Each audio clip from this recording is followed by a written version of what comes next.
think I think it's more. I've got two daughters, 9 and 6, Mhm. and yeah, I think I can count on one hand how often they've been ill the entire time in almost 10 years, and it's amazing. I'm thinking, well, why isn't that me? If they've Right. got my genes, how come I didn't get a version of that? Oh, exactly. Oh, Just that's get just sick crazy. no matter what's going around. Um, I Okay. wanted to catch up with you again because we talked just before Christmas on your Yes. show, and of course, one of my first few interviews I ever did was Okay. on the Nitecallers Bigfoot Radio Was it really? with you and your lovely mother, who I adore, Hmm. and it was just such a fun time. And I think Jeff was there as well in that particular episode. Yes, yes. It was really just such a nice intro and catch up, and I just realized that there's hardly any examples that I know of anyway, with people talking to you about your experience of researching Bigfoot, of going out there and how you got into the subject yourself. You're always the one asking questions and fielding the answers. So I want to know, how did you get involved in this? And clearly, it's not just you; it's mom as well. So what's the origination story? Okay, so I am what's called a legacy Bigfoot researcher. So Okay, what that means is my mother started researching, she brought me up in the Bigfoot community, and now I have a third generation that I'm raising, my two of boys, course. and they're coming up in the Bigfoot field. So they're legacy Bigfoot researchers as well. So my mom, when I was about 9 years old, her and my father had divorced when I was young. And when I was about 9 years old, I had lived with her up until that point, and my dad had a son with his new wife, and I wanted to go live with them and the baby, right? Like I had a baby brother. I was so excited. So I moved to Oklahoma. Well, my mom, she was alone, and she got on a chat room. So back then there was Pal Talk. And so she was going through the different chat rooms, just kind of, she was lonely, and she found a chat room about Bigfoot. And she's listening to these people, and she's just laughing. She's like, these people are crazy. They're so stupid. Oh my gosh. She would go in there on the weekend nights, and she would just laugh and laugh at these people that thought Bigfoot was real, right? Until at one point, one of them played a noise, and it made the hair on the back of her neck stand up because she had heard that noise before, and it had terrified her when she had heard it, but she didn't know what it was. And it had always been in the back of her mind, I don't know what that is. And then she hears it on this Bigfoot thing. So she starts paying attention, and she starts learning. She starts getting to know these people. She eventually goes on outings with these people. She's looking for Bigfoot. She's looking for evidence in her own area. She lived in this great little, um, like, uh, like a little neighborhood. It was next to a lake, but it was in the forest. And so it was just a little retirement community off in the middle of the woods by a lake. And so um, she would go out in the woods, and she would collect, evidence, and she would, collect all this stuff. Well, when I was there, I would go with her, right? So I would go, normal kids go to Disneyland, or they go to church camp or whatever during the summer. I was out in the woods looking for Bigfoot with my mother. I would Wow. learn to cast tracks. I learned to collect evidence. I learned to sort data, different, and compare data, and learn all about analysis of different data. So one of my fondest memories is, besides the outings where we would camp together, was we did a lunar database of all the sightings by the lunar cycle. And I mean, I was young when I did this. I was Wow. preteens. And so this is something that she and I did together. I would type it in, and she would give me the next bit of info. And so this is the kind of stuff I grew up doing, Mm. collecting, just taking pictures of different tree formations and learning all about this, because you have to think this was 20 years ago. So back then, we didn't have the information readily available like now. We had chat rooms, forums, and basically each other. And back then, there weren't as many of us as there are now. There weren't as many researchers. There wasn't Finding Bigfoot to make this topic okay to talk about around the water cooler. That say what you want about the Finding Bigfoot guys and girl, but that it was very taboo until that show came out, and that Oh, show opened absolutely. the door. That show opened the door for people to be able to talk about their experiences, to be Yeah. interested in the topic. So pre-finding Bigfoot, when we started out, all we had to learn from was each other back then, and it's still kind of the same now, but there were so few of us then. So, I was out there in the woods with her doing this, and so I grew up looking for Bigfoot. And Wow. so it was funny, a couple years ago, I had started working on a book, and I had asked my mom, I said, I told her about the premise of the book and everything, and she just laughed, and she said, I think it's so interesting because when you were little, she said, you used to tell me, Mama, I hate Bigfoot, because it took up all her spare time, right? She was obsessed with it, so passionate about it. And I hated it because I felt like it took her away from me, right? And so now, fast forward 20 years later, here I am. I Yeah. have my own podcast. I've traveled all over the United States. I have friends all over the world that are into the same subject. My kids are now into this and being brought up as little researchers. So Wow. it's a big deal. I've had a lot of experiences over the years. I've talked to over 300 researchers, if not more, about this topic. I have never had a confirmed sighting. It sucks, but it is what it is. It's a rare thing. I mean, It's very rare. we know about the ones that happen, or some of the ones that happen even, but it's a rare thing. It And I think is. that's a strange thing sometimes. I think when I'm looking through the net, I'm looking every sort of research team has a set of footprints. Sometimes I'm dubious about it.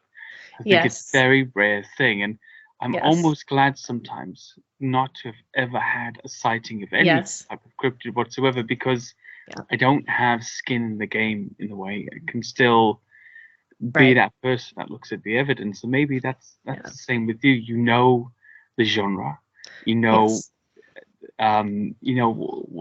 what the red flags are. You will know what the green flags are, Yeah. and yet Yeah. a seer is a knower, is a believer, and Mhm. believers have a faith that can't be questioned. So it's not Right. a thing, right? Mhm. What would you say to people out there who just, because of course it is a much wider genre than it used to be. Similarly, Yeah. when I started getting to this almost 30 years ago now, actually, I was quite young, maybe more, 47. So I think, yeah, it's like a long Yeah. time ago. There were, like you say, chat rooms, or there were Mhm. little groups, or occasionally there were meetings, but Right. they were full of quite strange people, usually. There were some weird ones. There Yeah, still there were are, some but weird ones, and it was to take the rough with the smooth. But now, again, there's a sort of an acceptability about it. Mhm. But within that wide dissemination or popularity, do you think that stops us from getting serious evidence or serious research done, because people are kind of just tramping around trying to find content for their pages? What do you think? Um, No, I think the dissemination of the research and the evidence gets a little bit saturated. Like yeah. there's a lot of information out there. So if you type in Bigfoot evidence, Mm, 90% of what you pull up is dubable, right? mm, But I think the people out there, I think a good portion of them have the best interests at heart. Like they really are trying to do this in a way with integrity. But there are some, of course, that will do it for attention. There are mm, some that don't have integrity when they do it, and that sucks, honestly. mm. I talked about this on a show the other night. It just hoaxers frustrate me very, very much. Yeah. It's my hot button. But there have been attention seekers from the very beginning of Bigfoot that have tried to make things up. So that, I think, even nowadays, it's just they have a bigger platform to get out and do that.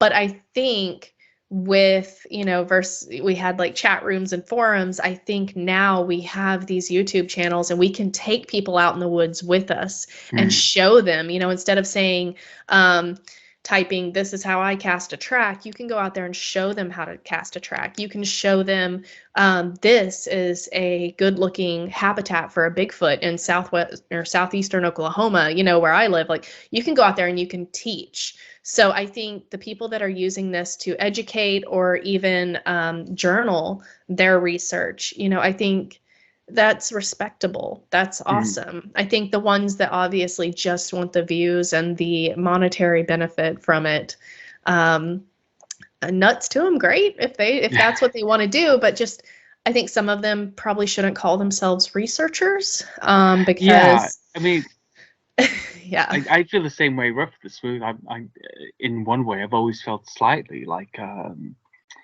or how can I put it, as an outsider to it, somebody that's come to it officially later in life to start doing it just from a fanboy point of view, like a fanboy that took it too seriously in a way, and decided to have a midlife crisis and get involved. yeah, And and in that way, I don't want to be deemed as being unacceptable as part of the team either. Everybody, right. it's open. It doesn't belong to anybody. I get that totally. But I do wonder sometimes, because at some stage there has to be some kind of scientific Yes, discipline applied to the thing. And I know there's people absolutely. like yourselves, like Jeff Meldrum, like everybody else that's out there that's doing it. But it's kind of strange. It has a cult-like status, and I think if we were all out there looking for some new undiscovered species of deer, it wouldn't be so fantastical. We just say, "Oh, okay, look, hoof marks. They don't appear to be identifiable compared to the other species that we know," and on you go. And there's a real difference between it's almost a rock star of cryptozoology. Right? Yes. It's not an undiscovered frog in Papua New Guinea. Right. It's really serious. It's this and mythical Nessie has the same creature. problem. Yeah, it's almost mythical in a way. Right. I remember going to Loch Ness in 2019 to check out a photo and a sighting from a well-established British military historian, a writer. And it turns out the guy hoaxed the whole thing. I spent the whole week there, and he faked a flu at the time. I went up to see it and checked out the entire area day and night for a whole week. I thought, well, if it's a recent sighting, the guy's reputable, and let's get up here. And that's a frustrating thing. It's so frustrating. I always, I'll try not to get on my soapbox, but the thing about the hoaxer mindset that gets me is how selfish they are. You have to be inherently selfish to be a hoaxer or a plagiarizer or whatever, because you have these thousands and thousands of researchers who are taking time away from their lives, their families, their jobs. They're spending their own resources. They're using their bodies and equipment to go out and document this unnatural phenomenon, right? And for you to do this when we're already fighting the media and the world to take us seriously, and then you go do this, and invariably you get caught every time.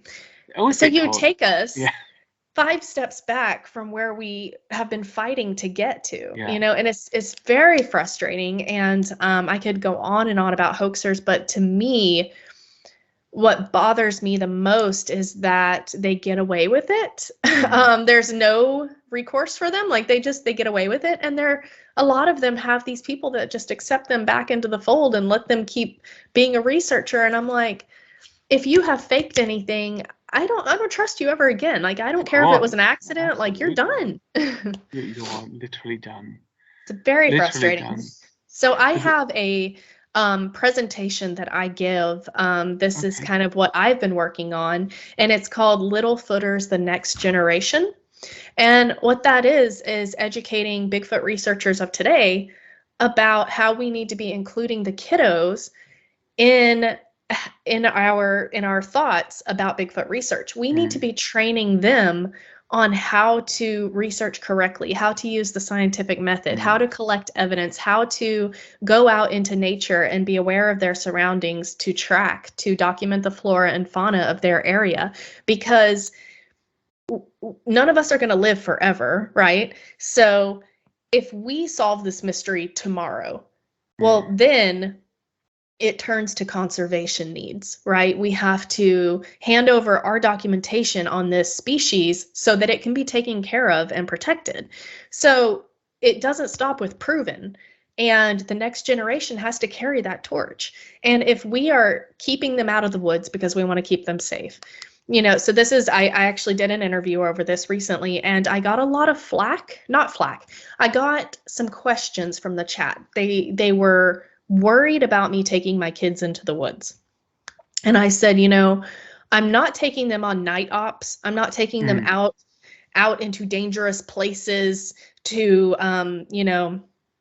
get into a dangerous situation and not be able to get out. I said, I take them primitive camping with me. I'm sorry.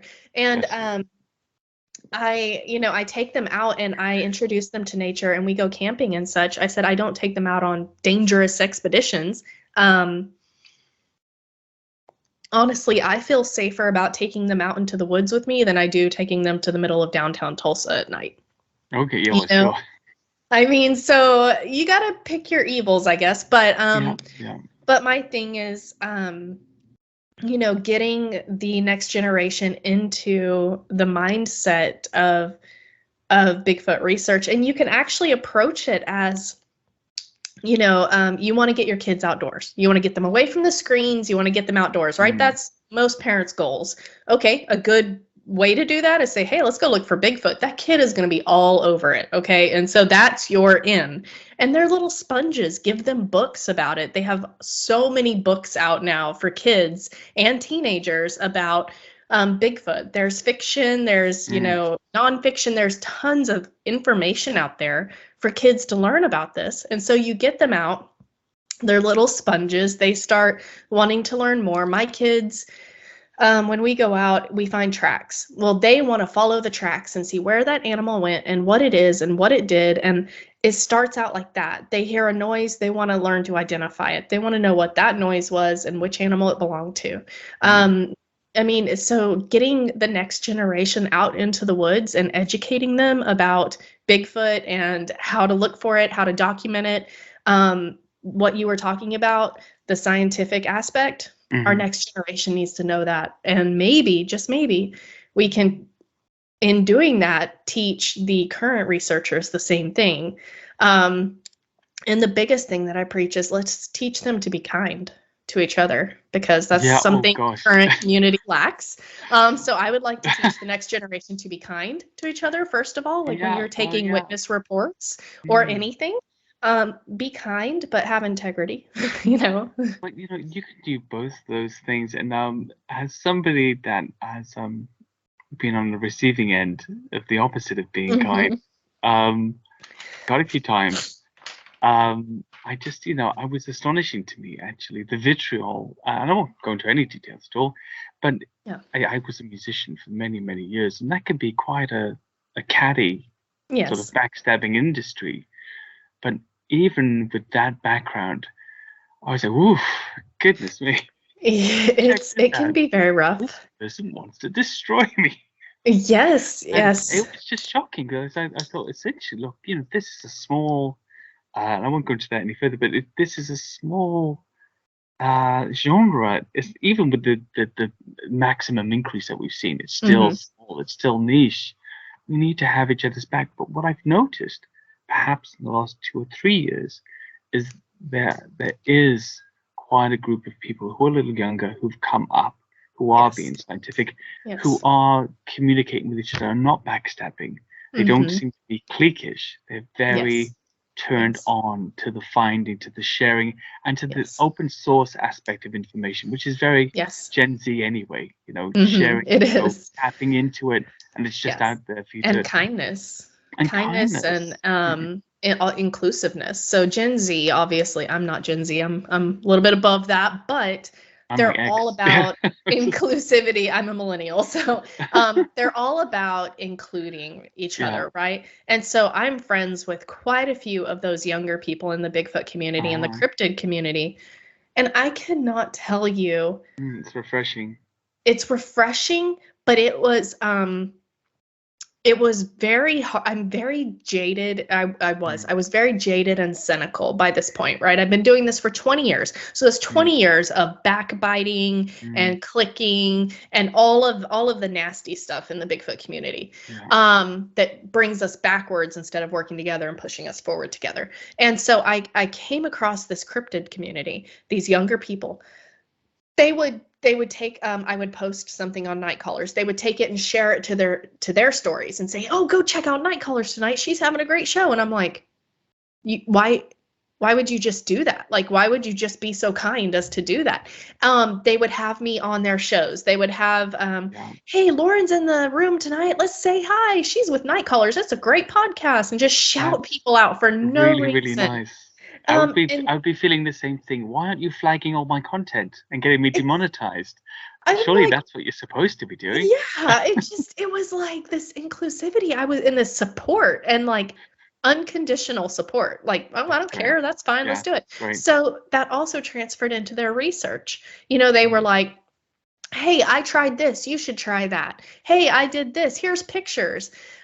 There was just a lot of sharing going on that I was not used to. Alex Pedikov and Alex, and Eli Watson and all of that whole 2 of my favorite people. Yes, Emily Fleur, all that whole group of people. They're a little bit younger than me. Yeah. And I see where they're taking this and the passion and kindness that they're bringing with it. And I cannot tell you how excited I am for the future of Bigfoot research because of that generation bringing them up. I feel the same. And, whatever the origination point was to this, and it's not pointing fingers. I think it's an environment that we've all got used to. Whereas when the fighting starts, you better get your punch in first. Yes. That's what we've become used to. Whereas they're not even interested in that. They're really turned on to the possibility aspect, which was what excited me in the first place. So in one of the recent things, sort of a tagline in my new book series was the age of exploration is not dead. We've just lost interest. Yes. And I think that's kind of what they've picked back up. They're interested and they know they've got great ways of really exploiting social media ways, technological ways. Right. That's fantastic. Moving on from that, you did quite a few of the conferences last year. Yes. So your face plastered everywhere, you're popping up all over the shop. How did you used to do those, or did I not notice that? Or is this a new venture for you, getting back out to the conferences? It was new.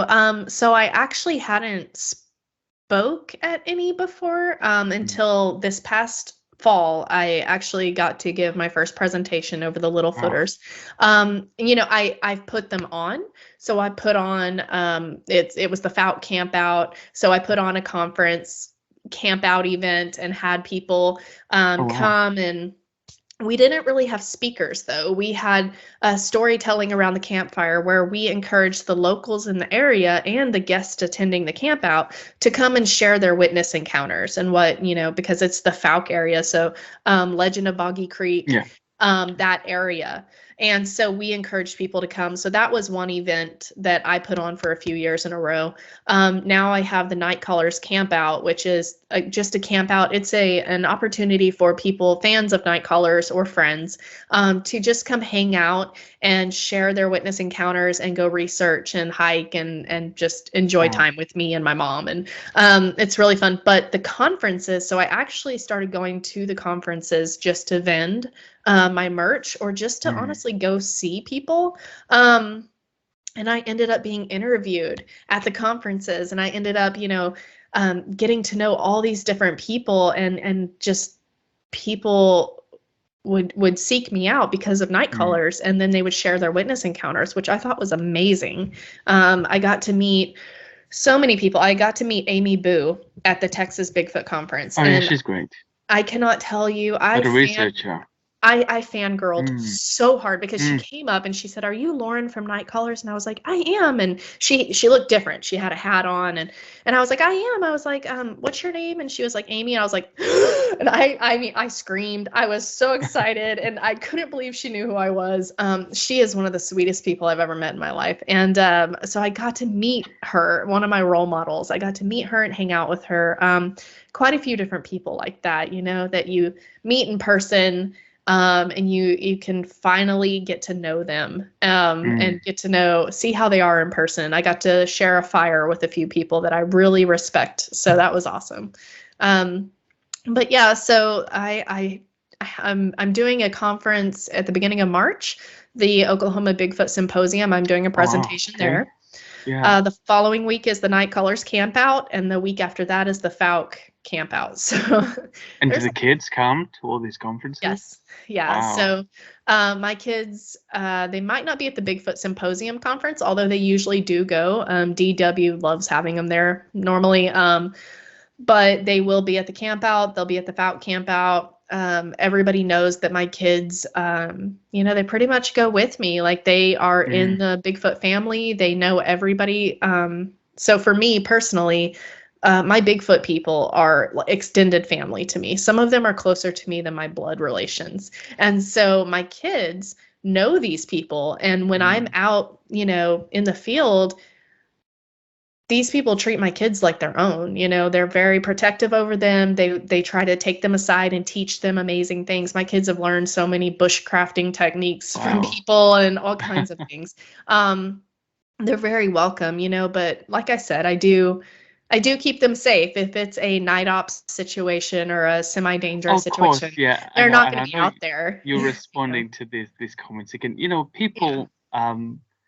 There's a lot of gotcha sort of sentiment in today's society because of the easiness with social media. You can see, oh, there's that girl there. Let's just punch her up a little bit now. I found a little chink in the armor. I'll stick something in there. Of course, you're a good mother. You're not out there risking your children. I'm sure you're well prepared. And even if it's in the daytime, you have bears in your area, don't you? You have wolves in your area. I'm sure you're armed when you go out, right? So exactly. So what's the difference? Bears, big cats, they think wild that Bigfoot hogs, is going and to a Bigfoot. They think they're going to steal and eat my children. Okay, so out of those four animals, that's probably the safest one you can be around. I feel that. I feel that species is more nurturing than harmful, especially towards women and children. Exactly. I don't think that they're big furry, teddy bear giants. No. Like I'm not going to walk up and try to pet one. Yeah. But I don't feel as threatened by them as I would a big cat, a hog, bears, coyotes, for the most part. Honestly, I will tell you, I feel more threatened by a person under the influence of a substance in the woods, you know what I'm saying?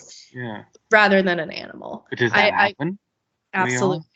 It does? Absolutely. So unfortunately, especially around Tulsa, especially around a lot of places that I research, unfortunately, the woods are a great place to get away from mankind and find Bigfoot. It's also a great place to get away from law enforcement and do illegal substances.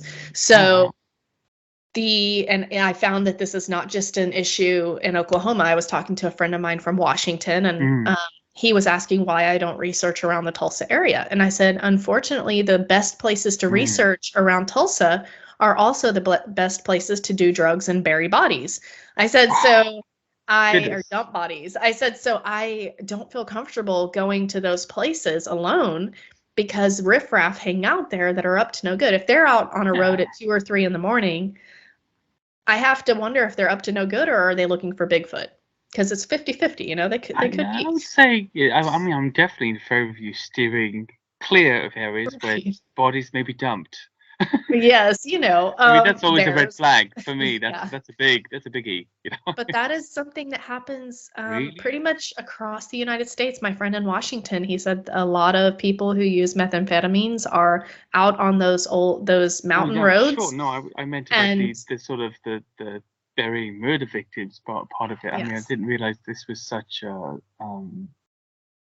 common occurrence. It is. It is. Wow. Any Bigfoot researcher you talk to has probably had a run-in with someone doing something illegal out there. Wow. While, I've had friends that were chased off because there was a meth lab and they were on Okay. this back road looking, they found an awesome Okay. Bigfoot spot on Google Maps and they're like, we're gonna go Mm, check it out.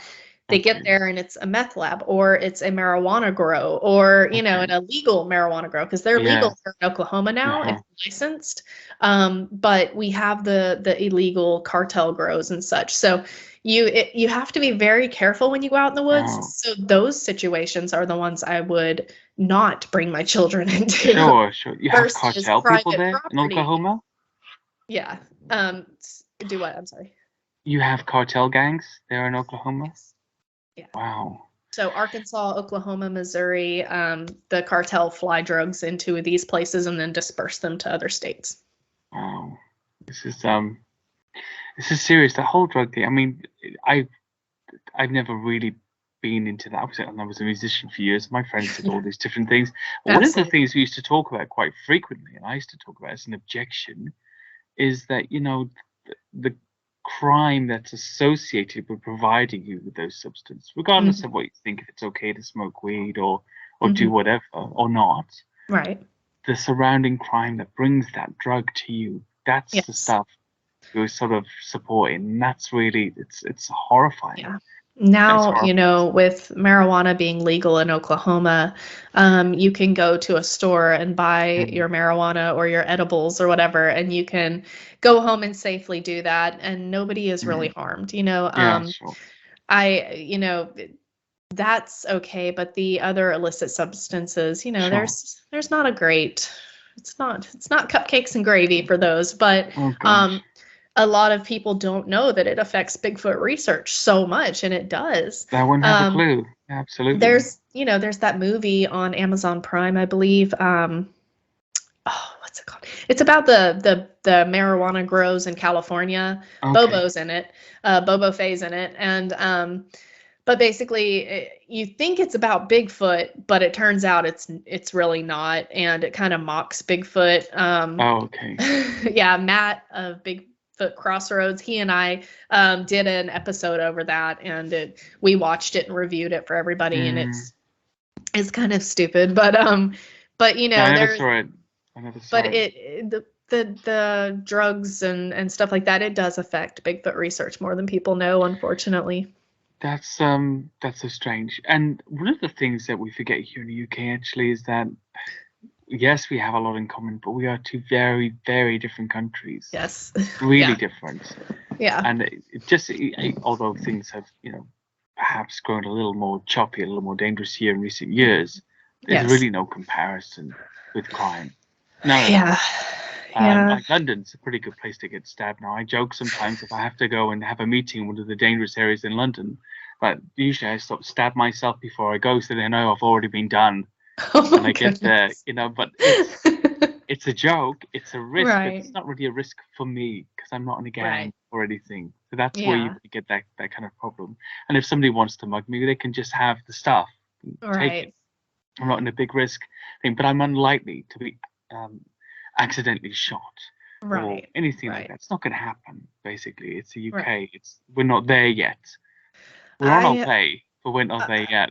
I hope y'all never get to the point to where we are, to where all of, in the city, you expect crime. You expect Mm, to not be able to walk down an alleyway without watching your back, okay. When you go out into nature, you expect, if you pull up to the end of a road and you get out of your vehicle, you might expect a big animal to attack Mm, you or you're looking over your shoulder for that. okay. Yeah. I have pulled up to the end of a dead end road and there were a couple cars and a couple of hooligans hanging outside their cars in the middle of the winter without jackets on. Acting shady. One of them chased my vehicle. We had to turn around and drive off really fast. It was absolutely terrifying. It was terrifying. It reminded me of the zombie movie with Will Smith. It reminds me of that Oh, I'm movie. Legend.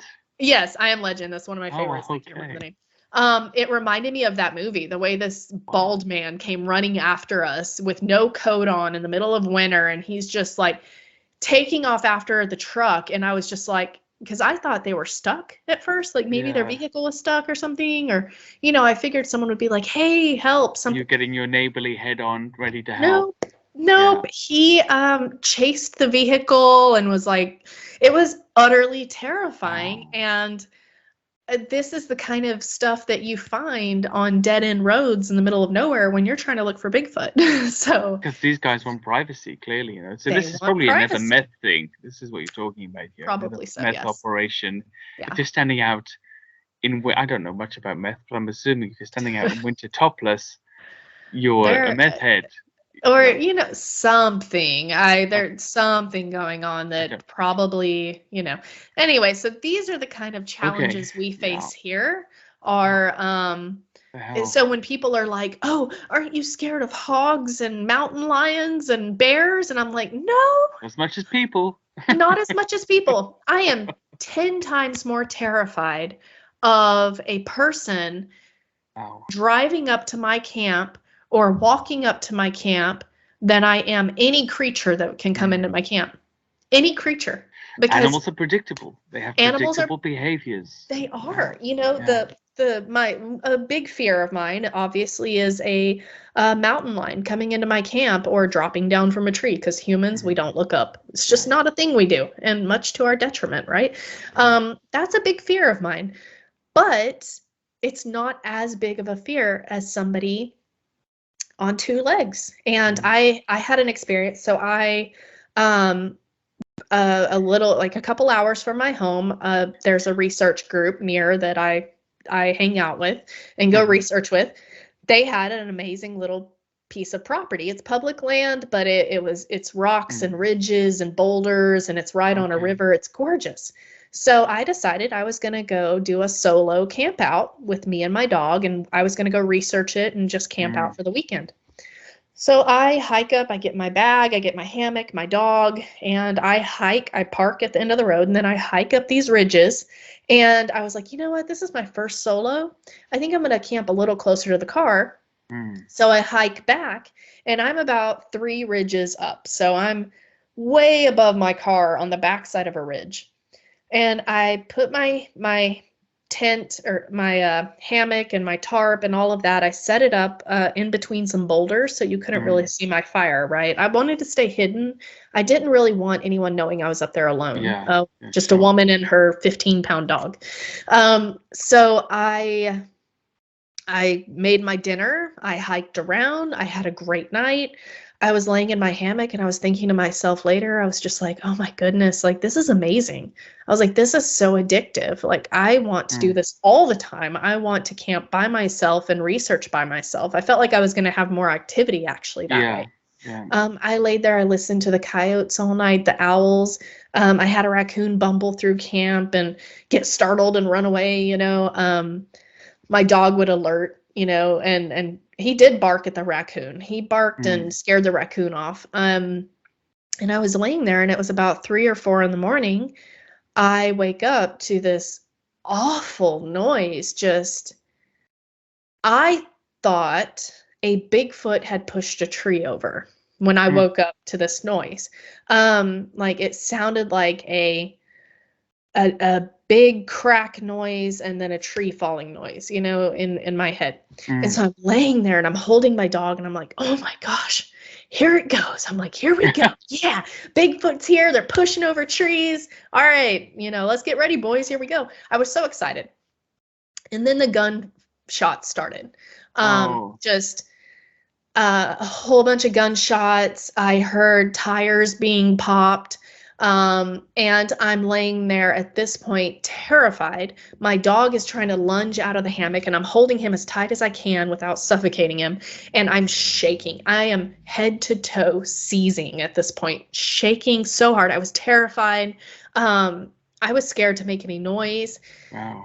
And I realized belatedly at that point that I thought these people are vandalizing my vehicle. right? I thought that they were shooting Mm. at my car and popping the tires, and I was terrified. And I don't know how many there were. I don't know who.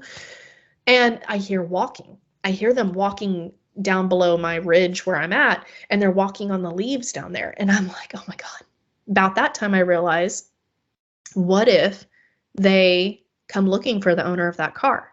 And Mm. so then I'm shaking even harder, and I'm like, I'm not going to sit here and be a sitting duck. I kept waiting for headlamps to, Mm. come over the top of my tarp, and I'm like, I'm not going to be a sitting duck. I refuse to go out that way. And so I put my boots on, and I had my gun and my headlamp.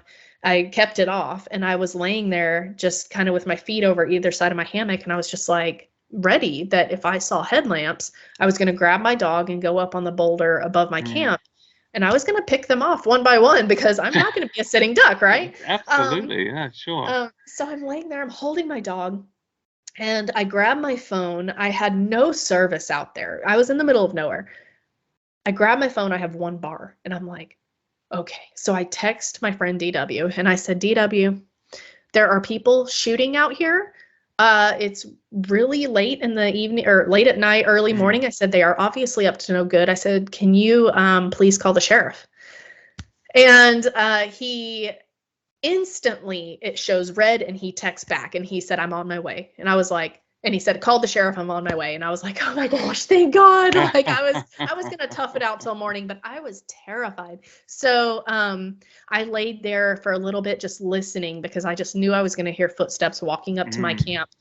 Because I just, in my head, it was these people that knew these hills, and they knew exactly where I was. It was terrifying. My dog the whole time had been trying to lunge out of the hammock. All of a sudden he's snoring, and I'm like, really? And I'm listening, and I don't hear anything anymore. And so finally I get a text, and DW texts me, and he said, hey, he said, the sheriff wants you to come on down. So I get my dog, I get my gun, and I hike down these ridges, there's frost on everything. It was like 20 degrees and there's frost on everything. It was really pretty, but I'm shaking. I get down there. The sheriff, I guess, had told DW had tried to come down there, and they said, you can't go down there right now. And he's like, my friend is down there. And he was like, unless one of you gets out of your vehicle and walks, he's like, she's not coming out of the woods. She's not stupid. And so they came down, they were walking in front of the truck, and they came up to me and asked me who I was and everything. And they were like, you were right. There was a vehicle vandalized, but it wasn't yours. Apparently, so they had stolen a brand new GMC pickup, brought it down to that location, blew it up and shot at it. And right below the ridge I decided to camp on. And I told them, I said, well, I have a recording of all of this. I'm a wildlife researcher, and I had my audio recorder going the whole time. And they were like, you got video of this? And I was like, audio. So with the voice recorder, I had to explain it to them. And they were just like so uninterested. They were like, that's fine. It doesn't matter, which I guess, it wouldn't have helped. Yeah, but send it down to voice analysis, right, and get them into the sheriff's office. Right. So they left, and well, not before saying a woman should not be camping out there by herself. And so my friend DW came, and I sat in his car and kind of had an adrenaline let down, and then he left. The drop is very, very steep. It's harsh. It was. I kind of realized, how close that was. And he waited till daybreak, waited for me to go break camp, and then he left. And I crawled into the back of my car with my dog. I locked the doors, and I turned the heater on, and I slept for an hour because I had that adrenaline crash. But it was terrifying. And I had PTSD after that. I first of all went home, and I was married at the time, and I had played that recording for my then husband, and he listened to it. He's like, that's crazy. And he was cooking dinner at the time, and he had a bowl of rice in the microwave, and it popped. And when it popped, I hit the deck. It was like Vietnam for me. I was like, oh my gosh. And I hit the deck, and he's like, are you okay? He's like, you scared me. He said, because it hit me in the neck when I opened it. He said, and I thought I got shot. Anyway, but after that, all joking aside, after that, if I was camping out in a, out in the woods in a tent or a hammock and I heard a car, I immediately started shaking. Of I would be course. terrified. Yeah. I couldn't sleep the rest of the night because I thought someone was driving up on my camp and was up to no good. And so whenever someone's like, "Are you scared of Bigfoot?" I'm like, "Absolutely not." I'm like, it's comforting to know that it's a creature versus a human. Yeah. Which And is look, sad. hey, we can't even find this thing, and you think it's gonna just come out of the woods and take me away. Yeah. No way. Look, the people aspect, it's always worrying. It's a different environment. I know researchers that have been in places in Central, South America, Papua New Guinea, and so on and so forth, Right. and actually come to real possible life-threatening conflict, or at least confrontation with locals there, people running drugs and growing things and whatever else is going on. It's a big risk, and well done to you for getting ready to pick everybody off. I mean, that was a real Rambo situation. I really believe this lady was gonna pick them off individually. I was prepared to go full Sarah Connor on everybody. Like I already had the location picked out and I was going to pick every one of them off until I got free of that situation. And it was them or me. And I've got babies at home that need their mama. Absolutely. That's all there is to it. Absolutely. But it's back to people think they're going to come out of the woods and eat them. I have been growled at before by what I think is a Bigfoot, and it was terrifying. Absolutely. My fight or flight kicked in and I had to grab the bottom of my seat that I was sitting in and pull my bottom down into the seat so that I would not get up and run and leave my mother there to be eaten, right? I had to physically restrain myself from running. And I've had a lot of encounters with them where I was spooked by them. Usually, a spooked situation is about all they have to employ to get you to leave them alone. That's what they're trying to do. They're trying to get you to leave their area. The situations where they are violent, I really feel like for the most part, not every situation, obviously, but for the most part, I feel like those are territorial situations or they're backed into a corner. They feel threatened. You're threatening their food source. You're threatening their family. Those are the situations that I feel warrant those violent, episodes. You're coming very close to a family group, basically. You don't realize that you're there. And I think that, this bluff aspect, the bluff charge, common to many apes. Yes.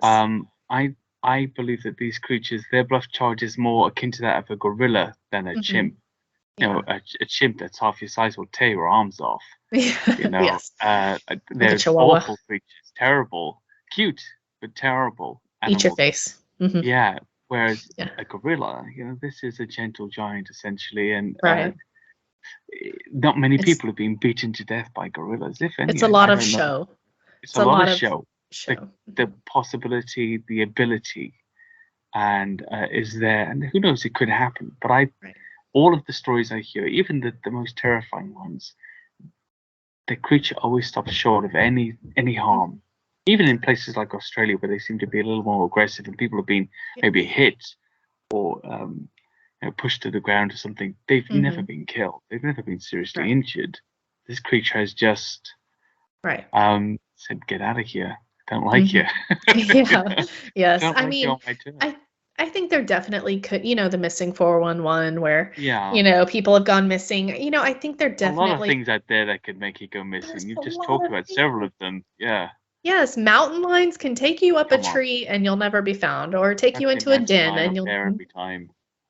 So I think that if there were a situation, of course, the Sasquatch is an animal. It's a species of animal that if they're hungry enough, let's say they're sick and, there are some animals that aren't quite right after they become ill. Of course there are going to be situations like that, but I just really feel for the most part, this is what I tell people that, they're going to steal your babies and eat them. And I tell them, Sasquatch's main objective in every single thing that they do, every movement they make, everything they do, their main objective is to not be seen, to not get caught. So for them to take your baby and eat it, that's going to get a lot of unwanted attention whenever they could just walk away. Now, to counter that, devil's advocate, the sightings of them running out in front of a car or being seen on the side of the road, I don't know. I don't know if they're distracting the driver from their family over here. I don't know. But most of the time, their main objective is just to be as elusive as possible. So, eating you or your babies is just not, it doesn't jive with what they normally do. From an animal that allegedly has close family groups. One of the things with the road crossings, actually, maybe I could get your opinion on this, is have you noticed when you're driving at night with other animals, deer and other animals, if they're near the road, when you approach the car, they almost have an instinct to run across and not wait, almost as if the time is running out for them to pass you. So the approach of your car and the approach of your lights triggers this flight response. It makes the animal dash across the road. I've seen that with deer. I've seen it with other creatures as well. I wonder if it's the same for them, perhaps. Not sure. I just know so many of those that I hear, they're, it would be nothing for them to step back into the woods and disappear. Most of the time they're so good at hiding because they're so still. With humans, movement is how we notice anything, right? Because we don't have very good senses of anything else. So that movement is like, oh, hey, there's a spider. Oh, hey, there's a snake. So on it. But I think at night during those road crossings, being still might not even help them if they're in a ditch or on the road, because you can plainly see it's right there. So maybe that's it. Maybe they feel like, but I still, even then, like, why cross the road? Why not run right back into the woods? I don't know, but I for 20 years I've wanted that to be my first sighting, just to have my headlights go across one and I'm like, oh, there it is, and then be done and be like, yes, I know now. I'm a knower for sure. It was right there. I didn't have to smell it. I didn't have to pee my pants. I'm excited. There's a Bigfoot. Okay, all is well. I've heard about the peeing the pants thing. That's apparently a common reaction. Yeah. Is it? I have never heard of anybody doing it, but I am 85% sure that will be my reaction, that there will be a release of something. Pretty sure at this point. I would like to say no, but I'm maybe. Yeah, I mean, I'm oddly, for somebody that lives in the UK, I'm terrified of bears, absolutely terrified of bears. Really? Because I'm terrified of an animal that can run as fast as a horse, can swim and can climb and smell me from a mile away, and sort of pound me to the ground without any resistance whatsoever, even if I'm armed. So, which I probably wouldn't be, because I'm British and I don't have a gun here. So why are they going to give me a gun there if I just rock up for a couple of weeks? And so I'm terrified of bears. But something like that, I think, being face to face, it's an animal. Like I say, it's in that. As an individual, it has that same decision-making capacity as you. Does it attack? Does it run away? Does it stare at you for 20 seconds? You don't know. I'm sure your body might make that decision for you before you ever decide what you should do. And nobody says run, and how do you know? Because you just peed your pants. Right. And I think that I would, I'm sure most people don't fess up to that. I would readily fess up to that. I would gladly tell my, 10,000 subscribers that I have, I would happily tell them, I will be honest, y'all, I peed my pants, because I feel that lends to the credibility of the story, because absolutely. I've been in a lot of situations with Bigfoot, which I've been spooked. Some I've been downright terrified, ready to get the hell out of there. But I have kept control of my faculties at all of these situations. So I feel like when that happens, if that happens, I would readily admit to that, because I would be like, hey, I never peed my pants when it growled at me. I never peed my pants when it belly crawled at me and scared the peas out of me. But this sighting, locking eyes with this thing and seeing how much bigger it is, and that magnificent, humongous creature that could literally just pinch my head like a grape. I saw this with my own eyes and locked eyes with it, and my body did the rest. I mean, I would admit to that. I would like to think that I wouldn't tell everybody, but I do have a sort of a tell disposition, and I think I would just probably start telling without even wanting to. That's just been the story of my life. No detail. Yeah. Left First unchecked. person I would call is my mother, and I would be like, Mom, so I have to tell you, I saw a Bigfoot, and I also may or may not have soiled my britches. This is a thing. She's had, I think, 5 confirmed sightings and has not soiled herself once. So. But she seems really old school, and she lived out there in the woods too, right, for a long time. I think if you live out in the woods by yourself for a long time, your fear, you've already seen everything you should be afraid of, and you're cool now. You've got it down. She's been through some stuff. She was a rodeo clown at one point in her life for a little bit. Like, she's faced a bull, I feel like... A rodeo clown. Yes. That's amazing. So when I first left school, I was a church organ tuner. Were you? See, these things that people don't know about us. It's so weird. my mom has always been a very dynamic creature, and she's been everything from a rodeo clown to a paranormal researcher to a Bigfoot researcher to she used to race cars on a dirt track at one point in her life. This is amazing. She's truly an amazing woman, and I've been very blessed to have been raised weird under her, and so that I am very open-minded to a lot of things, and have now made this career, I guess. It's not a hobby for me, it's a passion, in looking for this creature, and now training my kids in looking for this creature. And I have to tell you, one of my favorite things about my kids is they don't believe in Bigfoot. My eldest son is 10 years old, and he will tell you, he is very skeptical. He will tell you straight up, I don't believe in Bigfoot until it's proven to me. He's the first one to debunk photos for me. He's the first one. He is literally a walking National Geographic narrator. He can tell you what any animal is by the sound, by the look, by the track. Any fish, any form of wildlife. He's just amazing, and he is growing up to be a Bigfoot researcher and be out in the field collecting all this data and maybe solving this mystery. Skeptical as well, which is great. Yes. My oldest, she's like, there's no way. Nessie, Bigfoot, all of these silly monsters you believe in don't exist. Yeah. And the youngest one, who's 6, is like, a mermaid's real. And I look at the older one, I say, no, they're not real. And as the older one turns away, I say, they're real.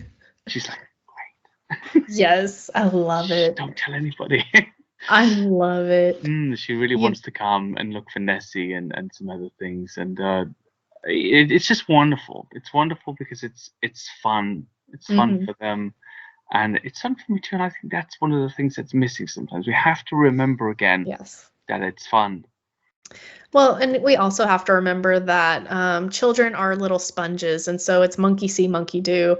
One of the people in that chat room had commented, and they were a great chat, by the way. They were very supportive, very kind. They did have, one of them did have feedback about that, a little pushback. And he had said, how do you take them out to the woods? And, they're going to be scared. And I was like, not if you're not scared. If you are terrified to be in the woods and you act scared of every twig snap and every noise, then of course they're going to be scared. If you tell them that Bigfoot is going to eat them, of course they're going to be scared. But if you tell them that Bigfoot is an animal like any other animal, and you show respect and you gather all the knowledge you can about their habitat in that situation and how to defend yourself if that should happen, you will be fine. I go out in the woods, even though I'm scared of mountain lions and hogs and all that, because I respect them as creatures that can eat me. And I respect their habitat, and I know their habitat and their habits, their routines. Like, I know that, if I go to a good watering hole where there's a lot of deer and water, I'm more likely to see something that's going to want to eat those deer and drink that water. Exactly. It's just, I think you have to know your surroundings and the things that live there, and show respect of, mankind. we're really bad about thinking that we're the top of the food chain. And walking into the woods with that attitude, like I live here and I rule this area, and you have to show respect for Mother Nature because it deserves it. And it will quickly show you why it deserves it if you give it a chance. Oh gosh, yeah, no, absolutely. So, I know we've kept you over the hour already, but I just Okay. wanted to get your opinion on other types, other species of Bigfoot. Now, of course, we have this big man-ape type, like the Sasquatch, Bigfoot in North America, but there are possibly other similar types around the world, like a wildman type, like a Littlefoot type, like a more of an ape type, like the Yeti. Right. What are your thoughts on that? Do you think they're all actually regional variations of the one animal, or do you think we're looking at 3 or 4 different related species here? I couldn't lend. I really couldn't say. I haven't done enough research on the different species. I've heard some great theories over the years about, all the way back to Pangea and how, whenever everything broke, whenever everything broke up, different humans became, all of us became culturally different, and people from Africa look very different from people from the UK for the most part. And, it's kind of how I think about it is those Bigfoot, even in the United States, in the different areas in Florida, they're going to be smaller and they're going to be they're more aggressive and they're more wiry. I think that's a lot like people in Florida also. And then you have the gentle giants of Washington, and then you have Alabama and that area, they're more aggressive. And then you have East Texas, they're just hanging out, they're chill. In different areas, we have, even in the same area, my mother had a sighting, her first sighting. The Bigfoot was 7-8 foot tall, and he was tall and slim like a basketball player, but he was thick, like he was, well built, muscular, lean. But he was black. And then the next time she saw one in that same area, it was a short, reddish colored one, and he had a beer belly on him, like big old belly, and he was kind of walked like a ape, and so that was in the same geographical area. There was these 2 completely different kind. In Arkansas, there have been long coated red ones, and then I've heard stories of completely gray. My mother has seen a gray one. He's completely silvery gray from head to toe. There's just so many different variations, and I don't know. I just don't know enough about that to give any actual thoughts on it other than observations that I've collected over my years of interviewing all these people. So. No, absolutely. I think that makes sense as well. A kind of individual variability in the sense of, you look physically different to your best friend and your sibling and your father and your mother, and I do to the man who lives next door and the man next to him, right? Well, you think of all humans. Think of any species. The deer in Oklahoma are large. Like, we have very large deer here. And then you go to East Texas where there's more trees, they're smaller. So, I mean, just like any species that you have, dogs, how many different kinds of dogs are there? 50, I think. There's a lot. And then mixes, interbreeding, interbreeding with humans, interbreeding, so there's a lot of different reasons I feel that there could be so many variations of the same species. No, absolutely. I mean, it always trips me out to think that a wolf and a chihuahua are essentially the same species.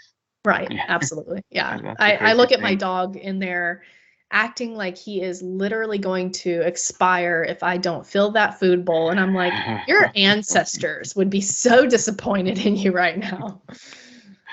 Or eat you if they found you in the woods.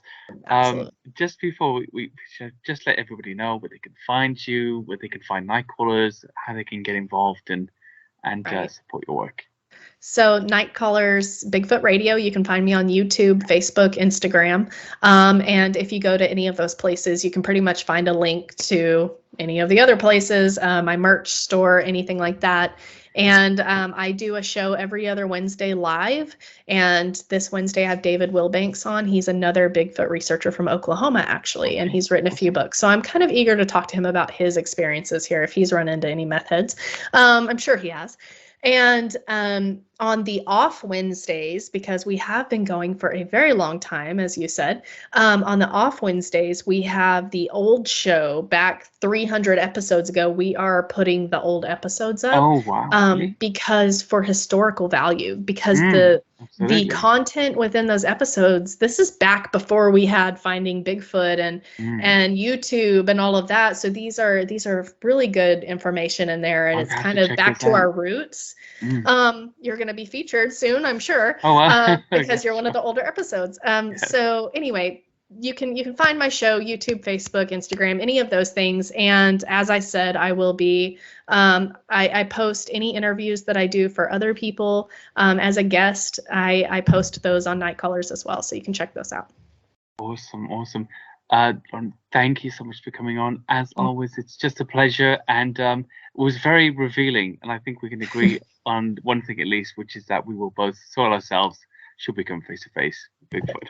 That's the takeaway for tonight. Thank you so much for having me Thank on. you. It's an honor Bye-bye. to be here. All right, bye.